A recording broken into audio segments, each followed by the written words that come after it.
Hello everyone, in this video we will discuss some 10 to 11 questions related to intrapartum period. So let's begin. Question number 1. A woman is in active labor has requested a regional anesthetic. She is currently 5 cm dilated. The physician has prescribed an epidural block. Which of the following nursing intervention would be implemented after the epidural block has been placed? तो woman active labour में है, 5 centimetre dilation है cervix का, ठीक है, और physician ने prescribe किया है एपिड्यूरल ब्लॉक। अभी कौन सा नर्सिंग इंटरवेंशन है जो आप इम्प्लीमेंट करोगे आफ्टर द एपिड्यूरल ब्लॉक, वो पूछा गया है। So just read your options and choose your answer. Okay, see for this question we have 4 options. Palpate the bladder at frequent intervals, assess the blood pressure frequently for hypertension, encourage the woman to walk to progress the labor, encourage the woman to assume a supine position after the epidural has been placed. So first of all, I will like to tell you that the answer of this question will be option A. Okay, so now we will discuss the rationale. Assess the blood pressure frequently for hypertension. This is option number 2. So in epidural anesthesia, chances of hypotension, supine hypotension is there. So this is wrong. We will assess the blood pressure but not for hypertension, for hypotension. Encourage the woman to walk to progress the labor. No, because ambulation जो है हमारा contraindicated रहता है, मना कर देते हैं हम, अलाउड नहीं होता है एपिड्यूरल एनेस्थीसिया के बाद, क्योंकि उसमें क्या है कि एपिड्यूरल एनेस्थीसिया में आपका ये लंबर से सैक्रल एरिया जो है वो ब्लॉक किया जा रहा है, सेंसेशन ब्लॉक किया जा रहा है। तो अगर ऐसे में एम्बुलेट करेगा, अगर ऐसे में क्लाइंट एम्बुलेट करता है तो उसको इंजरी के चांसेस हैं, that's why she is not allowed to ambulate. Next option है encourage the woman to assume a supine position after the epidural has been placed. So this is also wrong because हम उसको lateral position बोलते हैं, left lateral या फिर left lateral position बोलते हैं। क्यों? क्योंकि हमको ध्यान रखना होता है कि वीनो केवल कंप्रेशन जो है वो बचाना है, ऑल्सो डिसेंडिंग एओर्टा पे कंप्रेशन पड़ रहा है वो बचाना है, तो पेशेंट जो हमारा सुपाइन हाइपरटेंशन में ना चला जाए, तो इस चक्कर में हम उसको जो है सुपाइन पोजीशन अलाउड नहीं करते हैं। तो आंसर हमारा ए क्यों होगा? ये तो मैंने तीनों एलिमिनेट कर दिए, बता दिए कि क्यों नहीं होंगे नीचे के तीनों। तो ऊपर का जो palpate the bladder at frequent intervals, जो ऑप्शन ए है हमारा, ये वाला ऑप्शन जो है, ये क्यों होगा? क्योंकि हमें क्या करना होता है कि एक्चुअली जो एपिड्यूरल एनेस्थीसिया के बाद जो सेंसेशन है उस एरिया का वो तो ब्लॉक हो चुका है, तो पेशेंट को यूरिनेट अगर उसे करना भी होगा तो उसे कोई भी सेंसेशन नहीं आएगी। ऐसे में क्या हो गया, ब्लैडर जो है वो फुल हो सकता है, और अगर ब्लैडर फुल है तो वो फर्दर यूट्रस को कंप्रेस करेगा और लेबर को जो है थोड़ा सा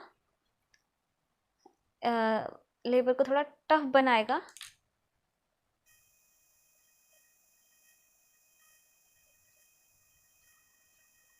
ओके, और इस तरीके से लेबर का जो प्रोग्रेशन है उसको हैम्पर कर सकता है। तो इसीलिए हमें ब्लैडर पाल्पेट करना है फ्रीक्वेंट इंटरवल्स पे, क्या चेक करने के लिए कि whether the bladder is empty or full.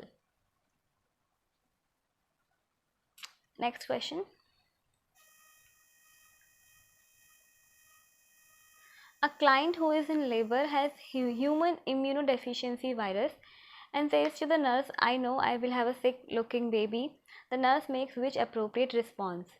तो क्लाइंट है, लेबर में है, HIV है उसको, और वो नर्स से बोल रहा है दैट मुझे पता है मेरा बेबी जो है वो सिक लुकिंग होगा, बीमार ही होगा। तो nurse makes which appropriate response? तो नर्स इस पर क्या रिस्पॉन्स देगी? You are very sick but your baby may not be. Option B, all babies are beautiful, I am sure your baby will be too. You have concerns about how HIV will affect your baby. And option D, there is no reason to worry, our neonatal unit offers the latest treatments available. So the answer would be option C. Why? Because यहाँ पे nurse जो है वो paraphrasing communication technique का use कर रही है, और वो इकलौता हमारा ये ऑप्शन है जो कि पेशेंट के जो पेशेंट का जो भी पेशेंट की फीलिंग्स को रीएड्रेस करा रहा है, पेशेंट के जो कंसर्न्स हैं, पेशेंट की जो फीलिंग है उनको रीएड्रेस करा रहा है। तो this is the only option, क्योंकि यहाँ पर ऐसा ज़रूरी नहीं है कि बेबी जो है वो HIV प्रेग्नेंट वुमेन का बेबी HIV पॉजिटिव ही हो। एक सर्टेन टाइम के बाद पता चलता है कि बेबी पॉजिटिव है या नेगेटिव। तो हमें जितने भी उसके डाउट्स हैं वो क्लैरिफाई करने हैं ऐसे टाइम पर, तो हम उससे पूछ सकते हैं that if you have any kind of concern about how HIV will affect your baby. Next question. The nurse is assigned to care for a client with hypotonic uterine dysfunction and signs of a slowing labor. The nurse is reviewing the physician prescription and would expect to note which of the following prescribed treatment for this condition. So obviously बात है, hypotonic uterine dysfunction है means हमें contractions improve करने हैं, contractions लाने हैं। तो हम क्या करते हैं ऐसी कंडीशन में, ऑक्सीटोसिन इन्फ्यूजन, और साथ में अगर ऑक्सीटोसिन इन्फ्यूजन के साथ अगर हम एमनियोटॉमी करते हैं तो रिजल्ट हमारे बेटर आते हैं, है ना। तो इस तरीके से हमें क्या करना होता है, हमें लेबर ऑगमेंटेशन करना होता है, और लेबर ऑगमेंटेशन की वजह से कॉन्ट्रैक्शंस इम्प्रूव होते हैं, और साथ में ये जो प्रॉब्लम है वो प्रोलॉन्ग लेबर ना बनकर, प्रोलॉन्ग लेबर से हम प्रिवेंट कर सकते हैं सिचुएशन को। ओके, तो हम ऑक्सीटोसिन इन्फ्यूजन करेंगे, answer would be B. Next, a delivery room nurse is preparing a client for a cesarean delivery. The client is placed on the delivery room table and the nurse position the client. तो कौन सी position में nurse client को place करेगी, अभी उसकी caesarean delivery होने वाली है, उसके लिए प्रिपेयर किया जा रहा है उसको। तो ऑप्शन हैं prone position, semi Fowler position, Trendelenburg position, and the option D supine position with a wedge under the right hip. C prone position हम नहीं देते हैं, क्योंकि प्रोन, सेमी फॉलोर और ट्रेंडलनबर्ग ये प्रैक्टिकली पॉसिबल ही नहीं है इसमें आपका सिजेरियन सेक्शन करना। तो सिजेरियन सेक्शन के लिए जो नीड है बेसिकली वो सुपाइन पोजीशन है, और हम इसके साथ वेज रखते हैं अंडर द राइट हिप, जिससे कि यूट्रस का जो प्रॉपर प्लेसमेंट है वो आ सके CS के लिए। Next question, a nurse is caring for a client with precipitate labor. The nurse tells the client that in this type of labor, so see this is a direct question, precipitate labor. If you know about precipitate labor, you can easily answer this question. The options are induction may be necessary, the onset of contractions is gradual, the labor may last less than 3 hours. Option C is the right answer. A lengthy period of pushing may be necessary? No, not at all. Next question. Okay, so a nurse has been encouraging the intake of oral fluids for her client in the labor to improve hydration. Which of the following indicates a successful outcome of this action? तो क्या encourage कर रही है nurse, encourage कर रही है oral fluids के लिए, वो जो क्लाइंट लेबर में है जैसे कि उसका हाइड्रेशन इम्प्रूव हो, ओरल फ्लूइड्स के लिए एनकरेज करिए। तो हमें कैसे पता चलेगा कि हमने ओरल फ्लूइड्स दिए हैं, वो किस आउटकम के थ्रू हमें पता चलेगा कि हमारा एक सक्सेसफुल आउटकम क्या रहेगा ओरल फ्लूइड एडमिनिस्ट्रेशन का। तो ketones in the urine, urine specific gravity of 1.020, blood pressure of 150/90 and the continued leaking of amniotic fluid during labour. See ये जो ऑप्शन डी है, तो अगर लेबर में है और रप्चर हो चुका है, जो आपका बैग ऑफ वाटर है ब्रेक हो चुका है, तो ऑब्वियस सी बात है लीकिंग होगी ही। तो ये कुछ सिग्निफिकेंट आउटकम नहीं है। ब्लड प्रेशर और कीटोन्स इन द यूरिन ये भी सिग्निफिकेंट फाइंडिंग्स नहीं है जो कि ओरल फ्लूइड के इनटेक को शो करती हूँ।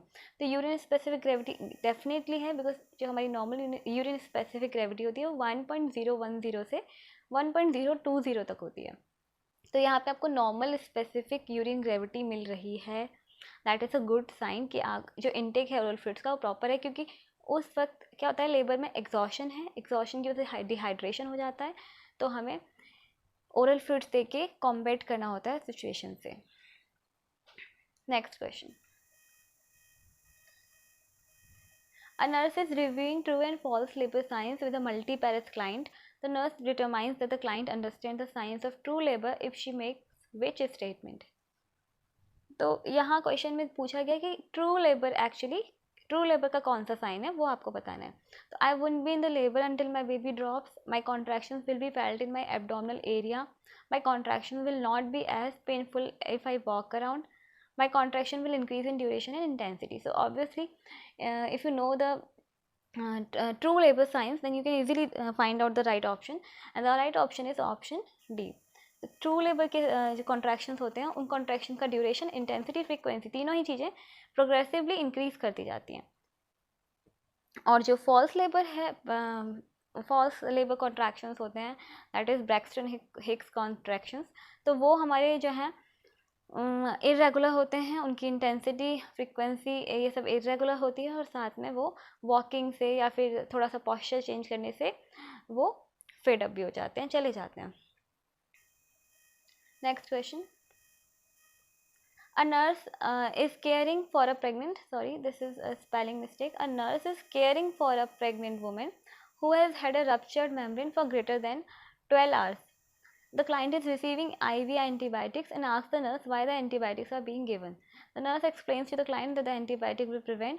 तो C क्वेश्चन में दे रखा है ruptured membrane है उसकी और for greater than 20 hours.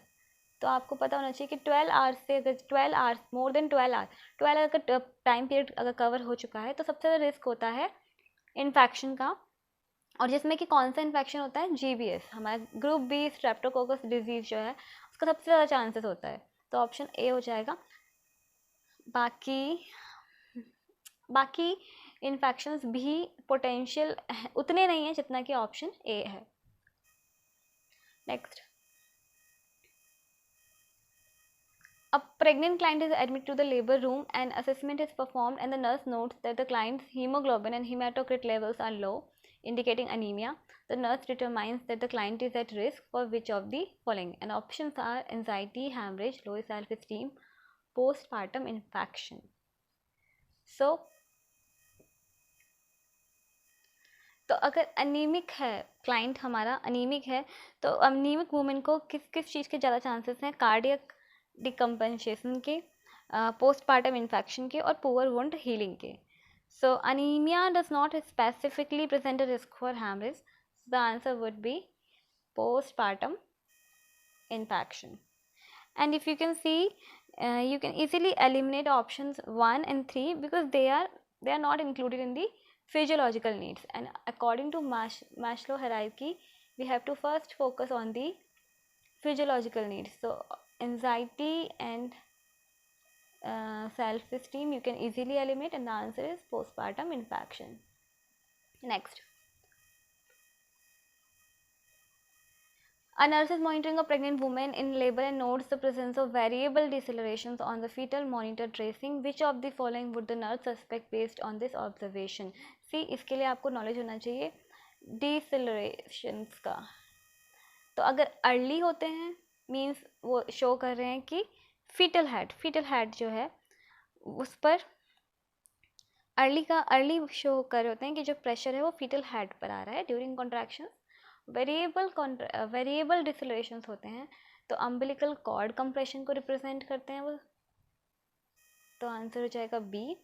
और अगर लेट होते हैं, लेट डिसेलरेशंस होते हैं तो वो सिग्निफाई करते हैं, वो एक ऑमनियस साइन होता है ड्यूरिंग लेबर और वो सिग्निफाई कर रहे होते हैं यूट्रोप्लेसेंटल इनसफिशिएंसी को.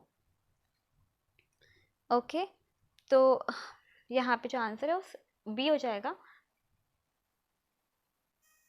Next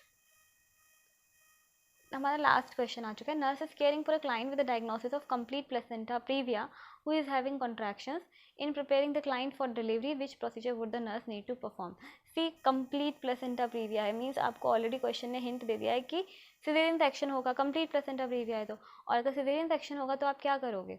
administer soap solution enema? No, because ये तो कॉन्ट्रा इंडिकेटेड है ना. एनीमा दोगे तो क्या होगा, कॉन्ट्रैक्शंस स्टिमुलेट हो सकते हैं और वहाँ पर जो भी है पूरा ब्लीडिंग के चांसेस बढ़ सकते हैं. Insert a Foley catheter, yes, because CS करने वाले हो तो फॉली कैथेटर इंसर्ट कर सकते हो कि अगर जो फुल ब्लैडर है सो दैट पूरा का पूरा उसको एम्प्टी करने के लिए. And apply a fetal scalp electrode, again contraindicated क्योंकि यहाँ पे ये जो चीज़ें हैं ये क्या करेंगी, स्टिमुलेट कर सकती हैं contractions. Perform a perineal shave, तो पेरिनियल क्यों करेंगे, CS है तो एब्डोमिनल करेंगे, एब्डोमिनल प्रिपरेशन करेंगे, है ना, एब्डोमिनल टॉयलेटिंग करेंगे, तो ये ऑप्शन भी गलत हो गया। तो आपका ऑप्शन हो गया, आंसर हो गया B। Okay, so hence we have done 11 questions. These are the situation based, priority based or clinical scenario based questions. Hope you like the video. Thank you for watching. Keep watching, keep sharing.